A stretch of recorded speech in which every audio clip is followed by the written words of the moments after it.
All of us are moving towards more virtual communication. Mm-hmm. That is a shift in context.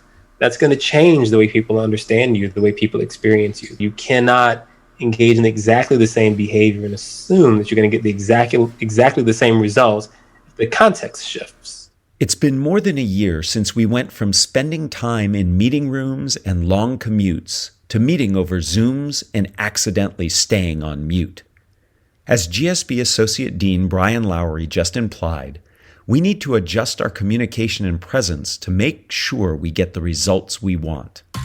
My name is Matt Abrahams, and I teach strategic communication at Stanford Graduate School of Business. Welcome to this Quick Thinks episode of Think Fast, Talk Smart, the podcast. In this episode, we're bringing you some of the best advice we've received from guests on how to be more successful in your professional and personal life when communicating virtually. Attention is the most valuable commodity we have in the world today. More valuable than money, more valuable than Bitcoin, and even more valuable than GameStop stock. When communicating virtually, you need to work hard to both gain and maintain attention and focus. It's all about being relevant and engaging. Here are a few tips from Professors Tina Seelig, Bob Sutton, and Sarah Sewell on how to keep your audience interested. I think it's really important to change up activities really quickly. Like every 10 to 15 minutes, I almost feel it's almost like Sesame Street. Every 10 to 15 minutes, you need to change, watching a video to doing an activity to breaking into small groups. Folks get bored looking at a screen if things are static. So you need to plan a lot in advance. I view myself as more of a producer when I'm planning an online class. There's a tremendous amount of thought that goes into essentially scripting the whole experience. I think we're all struggling in this journey together. The first thing that I would start out with, and this is for those of us who are teachers, who are executives, and also just having control of our calendar, is that for emotional and cognitive reasons, we've got to pace ourselves and encourage people to pace one another. So this means the meetings have to be shorter. This means there has to be breaks. This means, and some of the folks at the design school are really cool about this, consider doing 35% of your meetings audio only. So as educators, I think we have to find ways to reduce cognitive overload. So, for example, I now offer my information in much smaller pieces, interspersed with breakout groups or synchronous work and shared documents. That's one of the tricks that I've been experimenting with. I've also been working to make my slides more visually appealing and much less cluttered. And this is where I've had the opportunity to watch you teach frequently on slide design, and this has been very helpful to me. Oh, well, thank you. Presence is also critical to success when communicating virtually. We need to be able to authentically connect to our audiences, not just through our words, but also through our nonverbal behaviors. Here are my favorite quick tips from Carol Robbins, Professors Christian Wheeler and Jennifer Acker, and lecturer Naomi Bagdonis on how simple and slight shifts in your presence can help you connect more authentically with your remote audiences.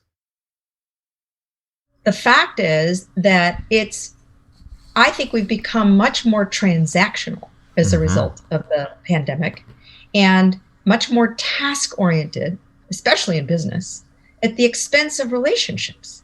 So we have a lot of contact, maybe, but not a whole lot of connection. And if we want more connection, then we've got to make a little bit of time to ask each other, how are you really doing? One thing that organizations need to think about is ways to artificially induce that into this more formal Zoom-style interaction that we've adopted.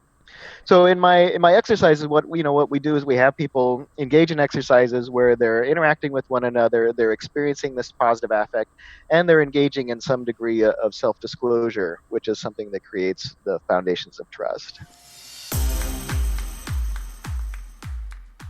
It used to be that leaders needed to be revered.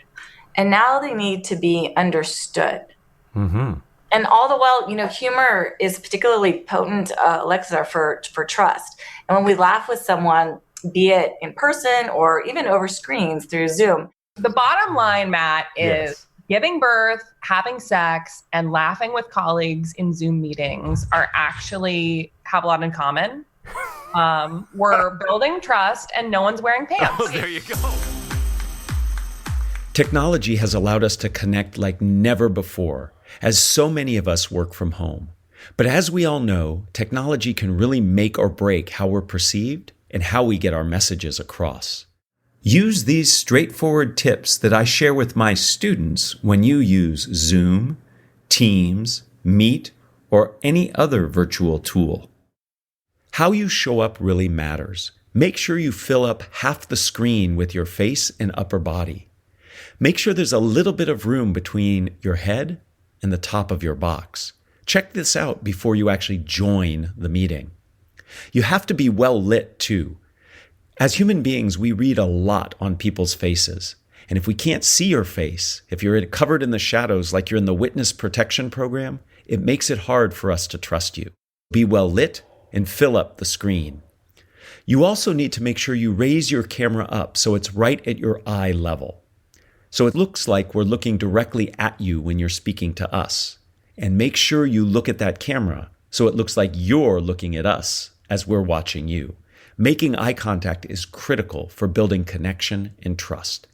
I take a picture of my family, who on most days I like, and I tape it right behind my camera. So I'm looking at people I care about as I present. That draws my attention to the camera and can be really helpful for connecting. Variation is also critical in your voice. If people are monotone or their rate stays the same, we lose focus and attention. We are designed to pay attention to things that change and vary. So make sure you vary your voice. A great way to do this is to add emotive words, adjectives, adverbs, descriptors. We tend to inflect our voice as we say those. Make sure also that you gesture. Now, gestures are different when you're virtual. You need to make sure your hands are up and visible in the box. That means keeping your thumbs about at your shoulder height, and always make sure to gesture slightly beyond your shoulders, not so far that you go out of your box, but you don't want your gestures in front of your face or your chest. It makes you look tense and tight. Finally, when managing interaction, like conversation during a meeting or during a Q&A session, leverage paraphrasing. Paraphrasing is a tool that helps you signal that you've heard what somebody said, but it also allows you to interrupt and interject. Simply highlight or summarize something somebody has said, and then add your opinion and link or bridge to the next topic. Taken together, working on engagement, presence, and how you can maximize your remote tools setup, you can enhance and hone your virtual communication. Taking the time to work on these skills will serve you well, because while we're all excited to return to more in-person communication and interaction, virtual communication is likely here to stay. Thanks for joining us for another episode of Think Fast, Talk Smart, the podcast. Produced by Stanford University's Graduate School of Business. For more information and episodes, visit gsb.stanford.edu. Find us on social media at stanford.gsb.